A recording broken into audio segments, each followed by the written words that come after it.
पाहताय JB TV news. बातमीत सत्यता हीच आमची ओळख। बाबा धीरज सिंग यांची प्रकृती चिंताजनक, विशेष विमानानं उपचारासाठी मुंबईला दाखल। धुळे शहरातील गुरुद्वारचे प्रमुख बाबा धीरज सिंग यांना तातडीनं मुंबई इथं विशेष विमानानं उपचारासाठी नेण्यात आलं आहे। 2 दिवसांपूर्वी बाबा धीरज सिंग हे वृत्तपत्र वाचत असताना त्यांच्यावर सेवेकरी उमेश यानं तलवारीच्या सहाय्यानं गंभीर जखमी केले होते। त्यांच्यावर धुळे येथील खाजगी रुग्णालयात उपचार सुरू होते, मात्र पुढील उपचारासाठी तातडीनं विशेष विमानानं मुंबई इथं हलवण्यात आलं आहे। बाबा धीरज सिंग यांची प्रकृती चिंताजनक असल्यानं त्यांना मुंबई इथं हलवण्यात आलंय।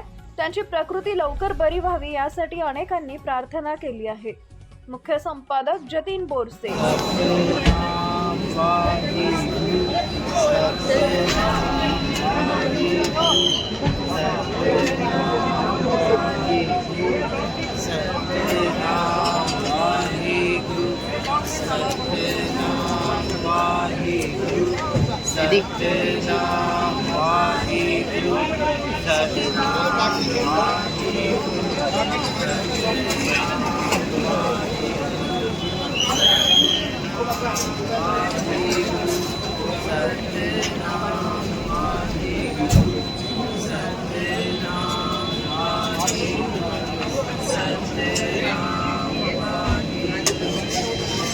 आपल्या परिसरातील महत्त्वाच्या बातम्या पाहण्यासाठी आजच आमच्या जेबी टीव्ही न्यूज चॅनलला YouTube वर सबस्क्राइब करा आणि बेल आयकॉन प्रेस करा।